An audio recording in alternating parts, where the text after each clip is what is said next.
Oh boy, I'm stuck. That looked much easier and less steep than it actually is. Welcome back, guys. My name is Patrick. This is Adventure Moto Southwest, and I'm going to be heading out to do sections 7 and 8 of the New Mexico Backcountry Discovery Route, and I'm going to take you guys along with me.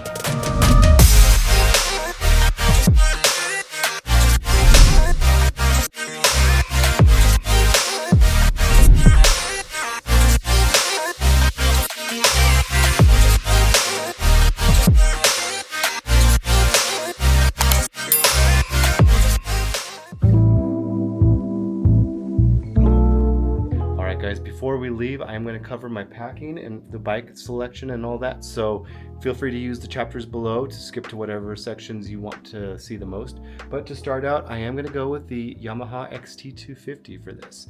Now, some of you may be wondering why I'm not going with the Rally. Well, this actually probably would be the better machine, to be honest. But the thing is, I already live in Albuquerque, and so I'm doing sections 7 and 8, and I'm going to show you on the map here where that is. But since I am in close-ish proximity to these sections and it's not that far of a ride in terms of highway, I didn't see really the need to take a more highway-capable bike. I wanted to go with something that was a lot lighter and smaller like the XT250. Now, another huge driving factor for my decision-making on that is nostalgia. I really love the XT a lot. It's a heck of a bike. So I bought it in Colorado and drove it all the way back to Albuquerque, and then from there did the BDR all the way down to Del City, Texas. So it's gone Colorado through New Mexico down to Texas, the whole state. So it kind of was like a full circle moment for me to get on this bike and actually take it back to Colorado to finish the BDR. So that was one reason. And so yeah, I just feel like I owe it to this bike and want to bring it back to where I bought it from. So what I'm going to do is I'm going to go from Albuquerque and take Highway 550 right up to Cuba and just pick it right back up there after getting some gas. And probably going to do section 7 in a day and section 8 in a day. Just going to take my time camping overnight, and then day 3 will be just heading back to Albuquerque through Highway 285, I believe. So I have to be honest, I'm a little nervous for the weather. It's been rainy the last few days here in Albuquerque. We've definitely had what I think is the start of the monsoon season. For those of you who are not from this area of the US, we do get annual monsoons where we get some late afternoon thunderstorms most of the summer, going through all the way through August, September. So it's currently raining outside right now, but the weather is supposed to clear up for a few days tomorrow. I was actually going to leave this morning, but the weather in Abiquiu, which is the end of section 7, was supposed to be raining all day today. And so kind of concerned about the muddiness, how muddy the roads are. That's really the main thing I need to worry about. I think some of the forest roads should be okay, but yeah, some of the dirt roads and all that in the middle of the desert could get a little muddy. So we'll see how that goes. Okay, so I know it looks like a lot, but this isn't my first time getting out on the BDR. And yes, I am an overpacker. But I'll kind of show you what I have in here, and a lot of it is really light stuff, kind of like bulky but light. So I'm doing the 2 soft bags here. In the middle here, we just have a duffel bag, kind of like one of those dry bags that, is water resistant. And then I have recently switched over the XT to the milk crate. I had this on the KLR and I absolutely love the system. It is highly functional in my opinion. And so starting up here at the front with this Tusk tank bag. So I have my map. I don't think I'm going to need it because primarily I'm going to be using the GPS tracks loaded into the OnX off-road app. So I'll have my phone mount for that. So that's going to be my primary navigation, but I think it's good to have this just in case because batteries can run out and things like that. But in here, just some snacks and electronics charging station as well. And then of course I'll be wearing my Garmin InReach Mini 2, and I have that activated so that my family can see where I'm at all times, and then I can also text if I need to in case of an emergency. So that's kind of the front of the setup here. Now moving on to this big duffel bag here. So yes, it's big and bulky, but all that's in here is just my sleeping bag and my tent. It's not even all the way full. It's quite squishy and pretty light. I just, the only reason I did that is because my sleeping bag, I'm a little worried about how cold it can get in the mountains, and I may end up camping up there. So I don't want to be cold, and I have a -20 bag from Big Agnes, and it works really well in below freezing temperatures. So I'm taking that. I don't necessarily need that. I really just need a lighter sleeping bag, but kind of peace of mind. That's part of the reason why I'm overpacked. And then just a Kelty Late Start 2 tent. It also works as a nice backrest, though. I will say it was actually pretty comfortable.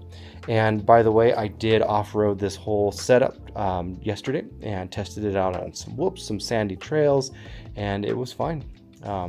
Totally fine. So in here I have my toiletries, I have some changes of clothes, and then I also have my kitchen. So that's that. There's also some food in here, and a lot of my food, I just went easy with these Mountain House meals. So they are light. They're bulky though, but they're light. So, you know, that's not too much weight in here. But once I eat down a couple of those meals, I'll get some of that space back. So it's actually not too full given that. In the milk crate, I have things I would need semi-regularly, plus things that can get wet if needed. So I have like 5, 6, I have about 6 liters of water. Definitely all I really need is a gallon, because I'll fill up at every town. But, you know, I got a liter here, I got 3 liters here, I got 2 liters here, plenty of water, more than I took on the backcountry discovery route down south. And the sections this time are even smaller. So it won't be as hot, sections aren't as long, but having extra is not a bad thing. Crocs, I don't know why they're in a bag now that I think about it. I think that's mainly just so I keep everything else from touching the bottoms of it, because I'm kind of a germaphobe. So that is why those are in the bag. But Crocs are kind of the ultimate moto camping shoe, because you can walk in them around camp, you can wade in them, you can take them into a shower if there's a shower at a campsite. I got some bear spray just in case. And then this is wholly unnecessary, but this is just my chair for camp. I don't know how much time I'm going to be spending sitting around at camp, so I even wasn't sure I'd even bring this, but for now it's there. Of course, got the hat, and then underneath here, this is the only thing that really can't get wet, so I just threw it in some bags, but it's just my GoPro stuff. I'll be kind of accessing that a lot. And like I said, this whole like web and milk crate thing is fantastic. I couldn't recommend it more. It's my second time doing it. It's so useful. Those of you who watch the channel know I'm also a fan of this setup too, which is great, and it locks. But in this situation, I don't need locking. And if I was packing lighter and not doing the BDR, I can even put a bundle of firewood in here, and that's amazing. So highly recommend doing this. And all I have it secured with is just a bunch of zip ties, and it's super solid. So I have extras, of course. Extra bungees I don't need, but couldn't hurt to have them. I do have an extra rock strap, which is what I'm using to secure this duffel right now, because it has the kind of the MOLLE system. So the 2 rock straps are there, but I have an extra one. And then on the left side here, I have in this bag, I have my repair kit for tires, and an extra tube, tire irons, things like that. I have a jack, and then I also have just some camp related things. I have a liner for my sleeping bag so that my disgusting post-riding body doesn't sully my clean sleeping bag. And then I also have my pad, my thermarest pad.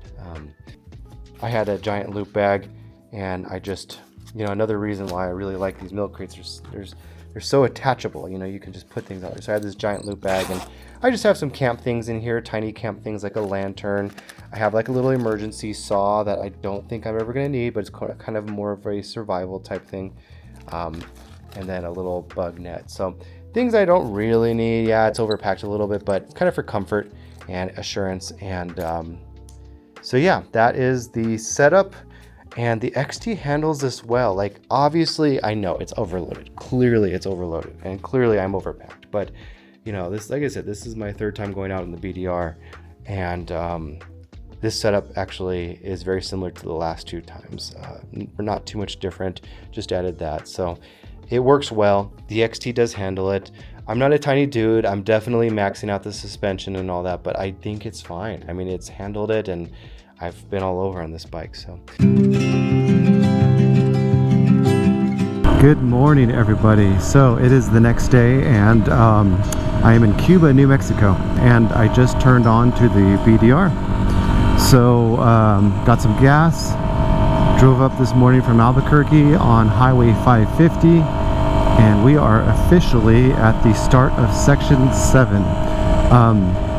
If any of you have seen my last video on Sections 4, 5, 6, I was a bit confused on the sections. I didn't realize at the time that my printed map had things divided a little bit differently than they do on the website.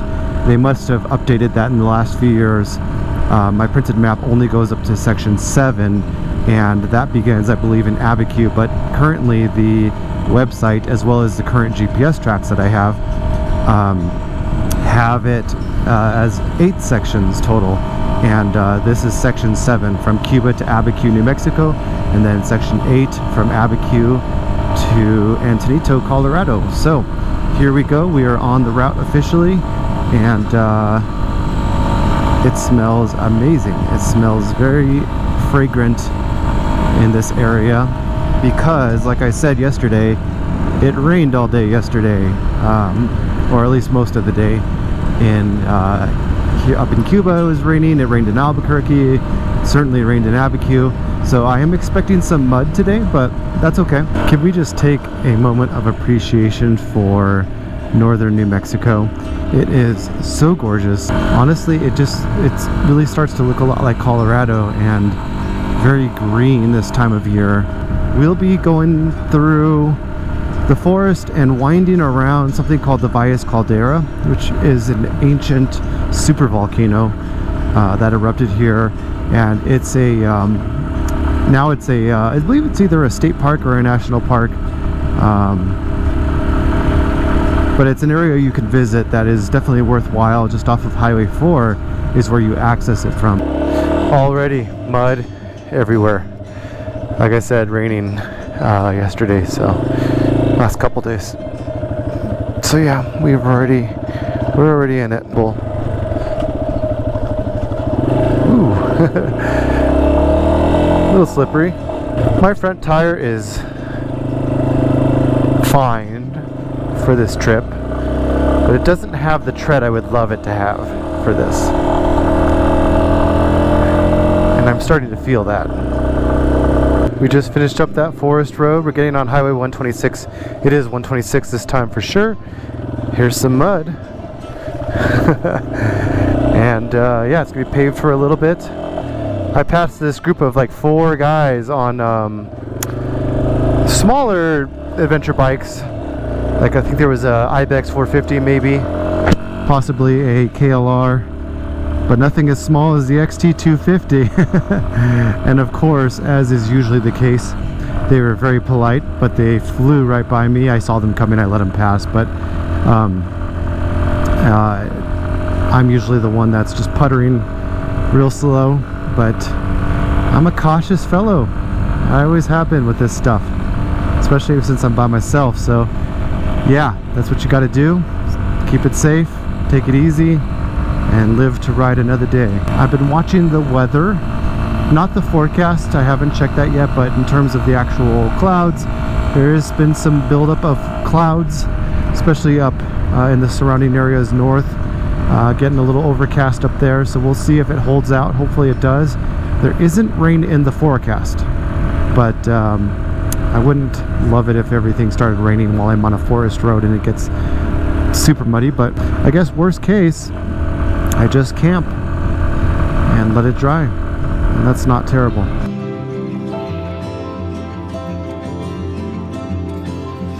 Check that out. That's beautiful. Worth stopping for. It is chilly. So it's June, early June, and yes, we're up north and in the mountains, so it makes sense. But I have my liner in, and yeah, jacket liner in, and I am glad I brought the heavy sleeping bag for this particular trip. I think down south I would have been fine with just a real thin backpacking sleeping bag, but yeah, this one, if I'm camping up here in these mountains, then it's definitely going to be chilly. We just turned off the highway and this road is totally dry. Can't express how nice this is right now. Everything from Nice chilly temperatures, which is refreshing. Middle of summer in Albuquerque. To beautiful views. All right, we've hit our first little aspens. I'm supposed to go left here, but I just want to do a loop around this mini grove here. I found my future house up here in Jemez. I made it to Tea Kettle Rock. That's what you're seeing behind me.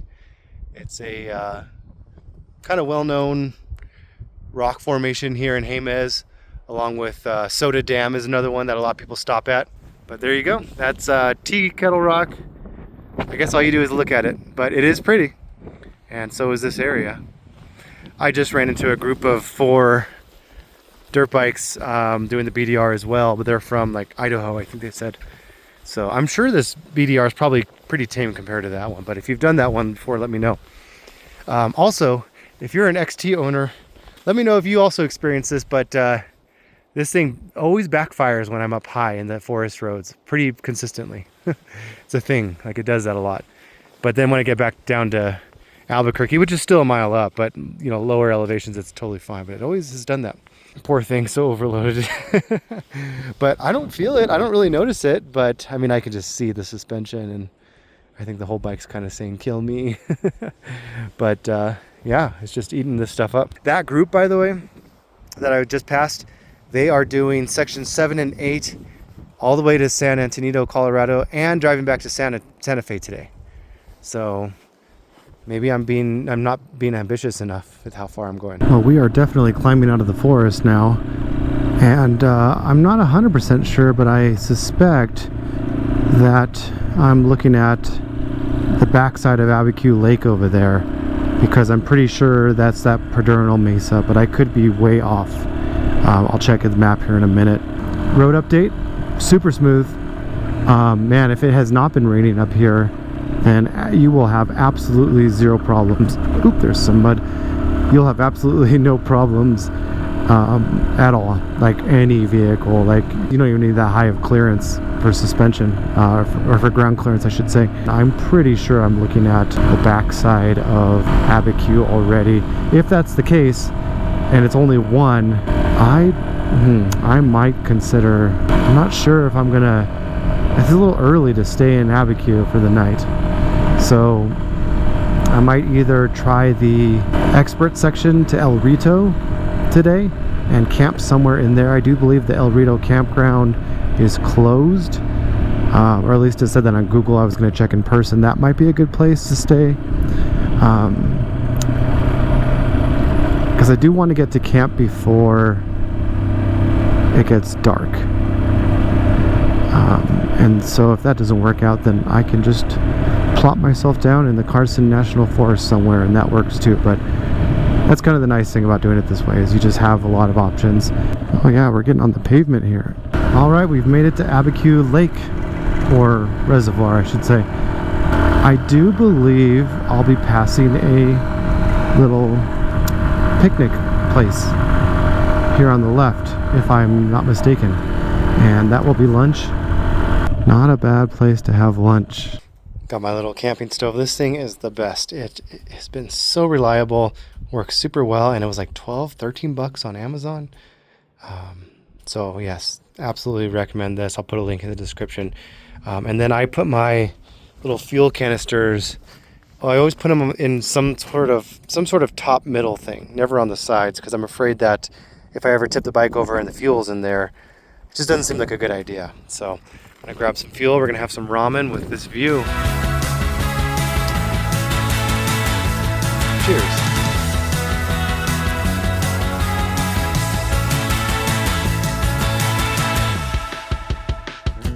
So yeah, this next stretch is kind of a bucket list for me. I've always known about this road and wanted to drive it for a long time.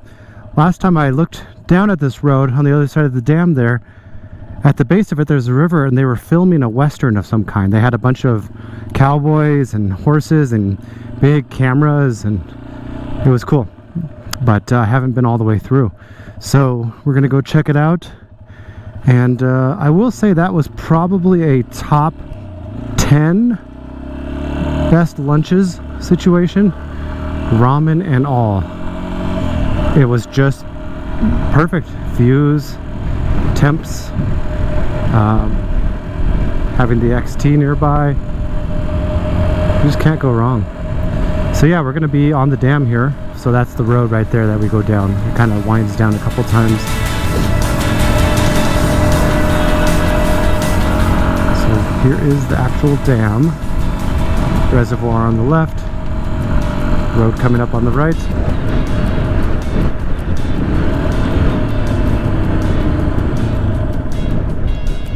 Away we go. So we go down here and then we stop off in Abiquiu, the actual town, to get some gas. And then we go left for the expert section. The BDR splits into two different sections, and we'll be doing the expert one, and then on the right, if you go that way, it's paved. I've done all the previous expert sections, so I can't stop now. And this one doesn't seem that bad.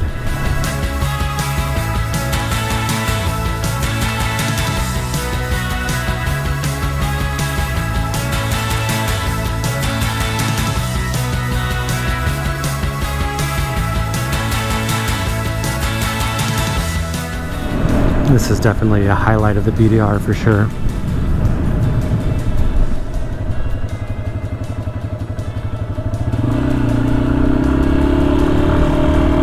That's so cool. That's where we came from.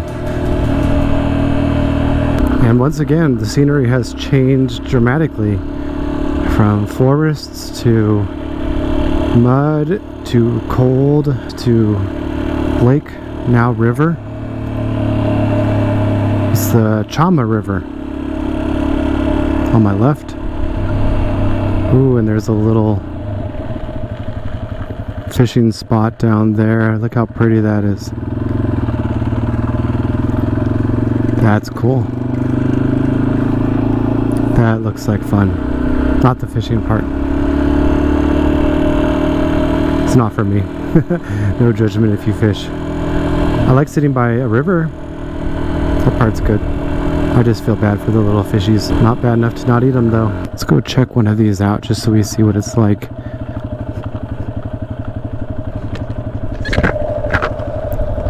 Alright.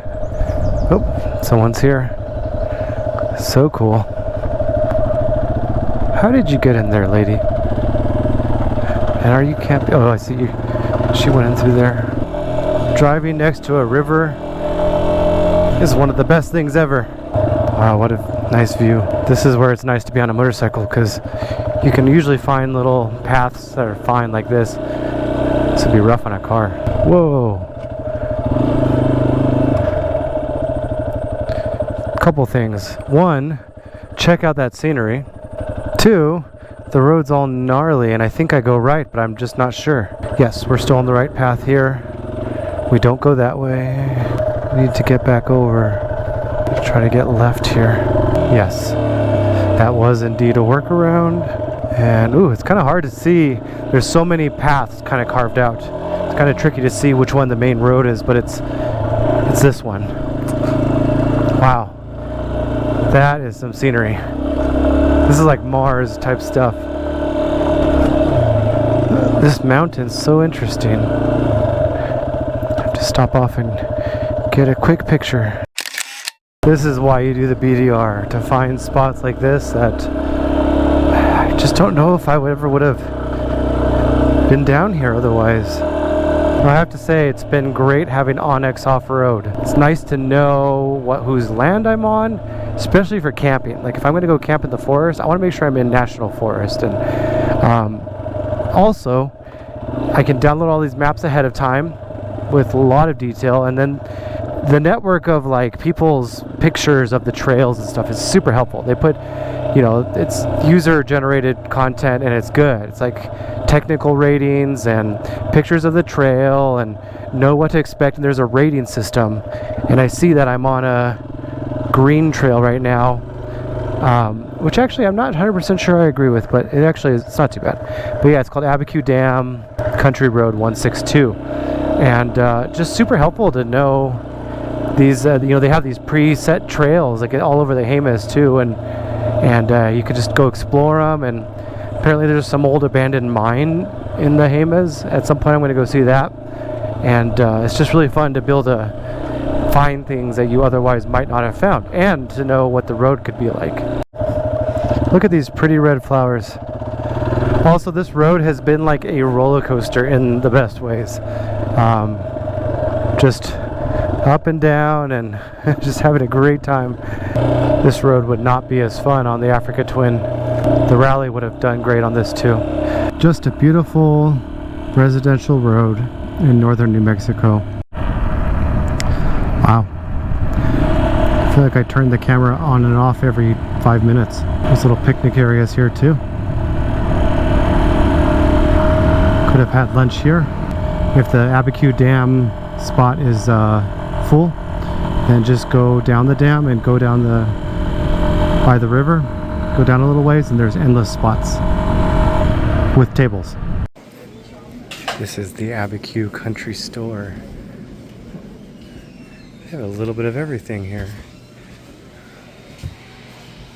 You even have refrigerated pet food. So many knickknacks. What a nice stop off Abiquiu was. From the river or the lake to the little river, the Chamba, and then their little gas station. It's a pretty big store for what it is. But this is our turnoff, this road right here. Actually, no, not that one. That's a private drive. It's this one for the next section. So we are officially starting section 8. All right, after walking around and confirming, it is indeed this gate. So you're supposed to put them back as you found them, just so you know. Yeah, because that says 23, and that's what it says on the map too.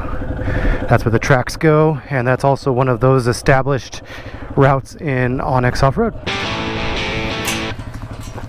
I think it's supposed to be just rocky. We'll see. But I am to show you guys a good amount of this because I know some of you may be considering whether or not you want to do this section or just take the paved. Not bad, just a lot of flagstone and baby heads. But it's nothing, I'm not even really trying hard to pick a line, I'm just kind of cruising over it. So yeah, on the BDR guys, I carry extra gas, both camping fuel and gasoline. More than I need, extra water more than I need. It's just in case, you know. Here's a rocky section to show you. Yeah, I carry extra of all that stuff, and it's not that there's two schools of thought. There's the people who want to travel really light. The pros of that, of course, is you're not overpacking like me, and the bike will feel a little better probably, and you may even be able to go travel a little faster and get it done faster.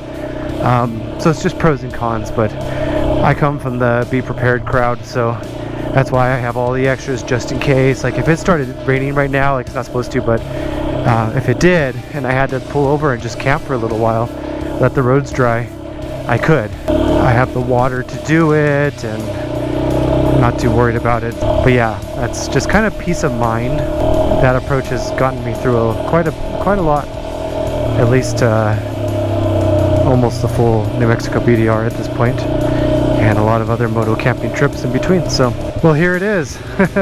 It's a whole garden of, I wouldn't call them all baby heads. There's a mix of like some golf ball, but yeah. I could see this sucking on a big ADV, but yeah, that's so far. That little section and maybe right here have been the worst of it. Definitely pretty loose.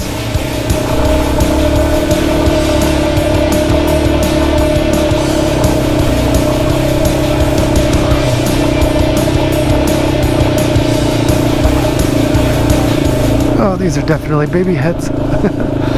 Ooh. Oh, yes. I have to go to first gear. Whew. That was first gear.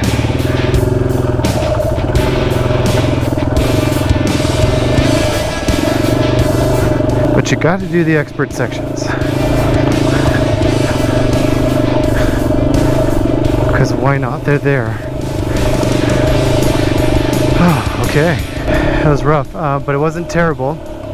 And I still think the expert section outside of reserve was worse, because it was like that, but it just went on for what seemed like hours. I still recommend skipping that one. This one, it's just a few little areas like that. Well, if you ever see those cliffs, you know, those mesas as you're driving down the highway in this area, this is what it looks like to be right on top of one. And this is 100% where I would camp, right on that cliff edge behind a piñon hidden. 100% if it was later in the day. Wow, look at that.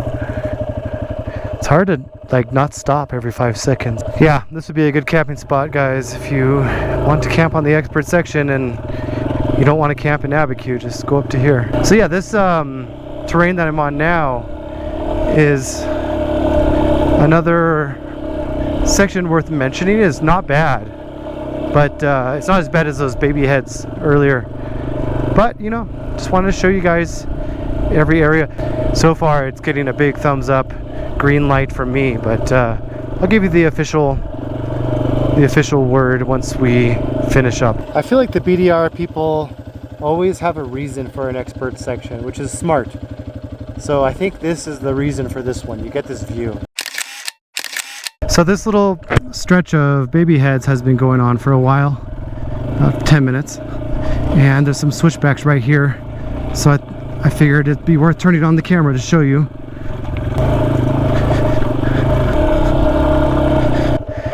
It's a little tricky. I would not want to do this on a big bike. That is for sure.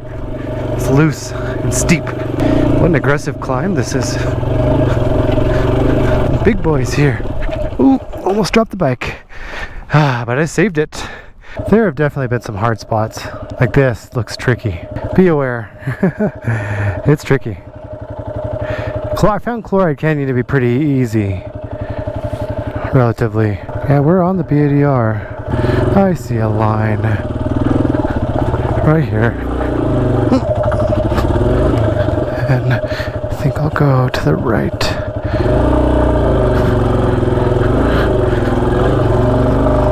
Yeah. Yes. See, that right there is where being able to flat foot. Whoa. Even right there too. Oh. Can I get my rear? I'm in a little tricky spot here. Yes. Ooh. So I was saying, being able to flat foot your bike really helps and stuff like that. Part of the thing making this tricky is it's muddy, deceptively muddy. Okay, so I'm only 10 miles away from El Rito, which is going to be a stop off for gas and food. Well, I think there's a gas station, but you have to make like a detour for it. But now that I'm on a different forest road and only 10 miles out, I'm done with the expert section for sure. So I can tell you, do it. But there's an asterisk. Good riding boots. I continued to get stuck in ruts and get my feet kind of banged up on rocks and stuff, but luckily I have good boots, so no issues. But yeah, that's one thing too. There's a couple of really steep spots. I think I got the worst of it on camera for sure. So the GoPro flattens it out, just so you know. It is going to look a little steeper in person, but so if you're on a big heavy bike, ooh, I'm not sure. I probably wouldn't, but that's me. I'm a cautious rider, a little bit of a wimpy rider too. So I think there's plenty of you guys who ride Africa Twins and big bikes like that would easily be able to handle it. But I'm just average Joe minus in terms of riding abilities. So yeah, it was a push for me, but the views are worth it. It was also quite muddy. When I'm here, I'm going in June, so you got to keep that in mind. We got monsoons going on, so there was a lot of muddy spots for sure, and that did not help. So be aware of that, and if you're willing to take your time on it and take some breaks, then I think it's worth it. It's the only section I'm not recommending is just out of reserve. I'll put a name up on the screen for what that one's called. I always forget the name, but Do Chloride Canyon for sure. I didn't even think that one was very hard, honestly. It's beautiful. Do this one probably. Oh boy, I'm stuck. That looked much easier and less deep than it actually is. It's taking me a while to pull it back like that. Now I'm going to try to go left, see if I can do it. A couple more pulls and then I'll go left. Thank God for little bikes. Alright.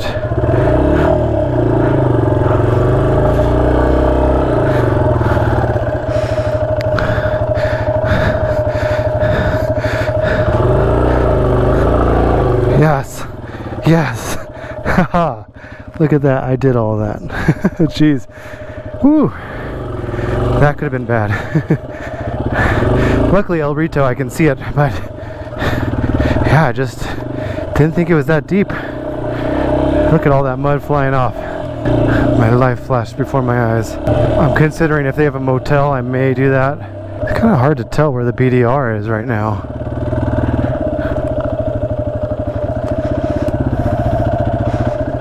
Oh shit. Got another mud bog here.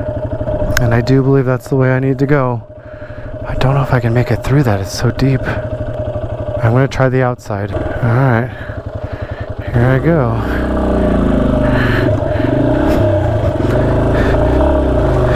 Just keep the speed up. Yes! Yes! I did it! Speed, momentum, it wins. I hope that's the last hurdle.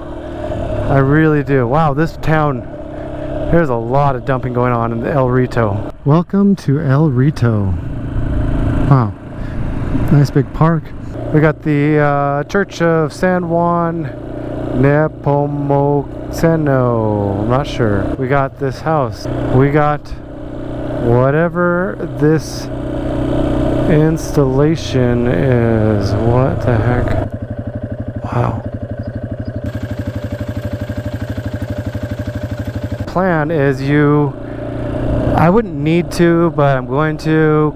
There's a detour you take over to Ojo Caliente, which is a little small town that also has a very high-end spa in it. And I'm gonna go get some gas and top off there, and then probably just go into the forest and camp. That's probably the plan, I think.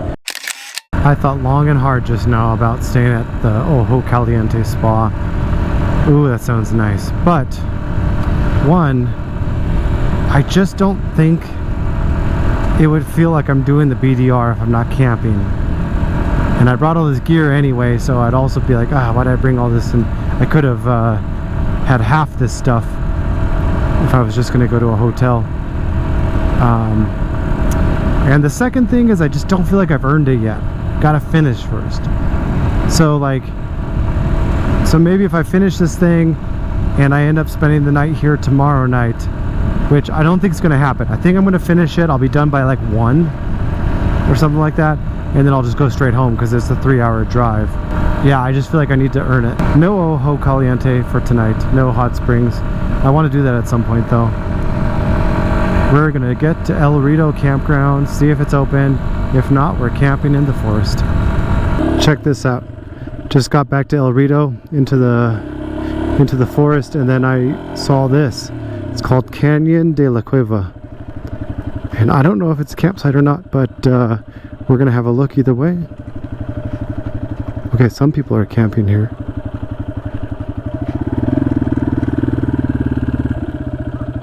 That's cool. It's right on the river. I'd have redneck neighbors though. Considering going to the other side to camp, but I don't think so. It's not a bad spot. It's by the river. This could be a good spot, honestly. And that the neighbors are redneck, but they're a family. I think I'm gonna do this. Found a spot. This place is not El Rito campground, but I'm close to it. Let me show you the campsite. Great spot, right on the river. It says the name over here. Mesa Vista Campsite Regulations. And, I wonder if this is a pay site, because it does say there's fire. The fire isn't allowed in the pits, but I don't think there was fire. I thought there was fire restrictions. Anyway, the main thing I wanted to show you was this stream and beautiful rock formations right next to the campsite. Wish I had the drone right now. All right, got camp set up, tents over there behind the bike, and I'm gonna make dinner in a minute, but for now I just wanted to sit back and relax and enjoy some creature comforts. I have a drink and my sweats on, and I got my camp chair, so it's nice to be in a reclined, relaxed position. It was a fun day. That was a really good ride. So far, since I've done sections 1 through 7 now, sections 6 and 7 are my two favorites, and I highly recommend you check those two out. And the best part about those for me is that they're both close to Albuquerque, and I definitely think those are fantastic sections, mainly because they both have flowy forest trails that are just a lot of fun. I think 7 is the prettiest section so far, but 6 is the most fun because the trail just was flowy, but it had little bumps, like little whoops on it, like gentle ones.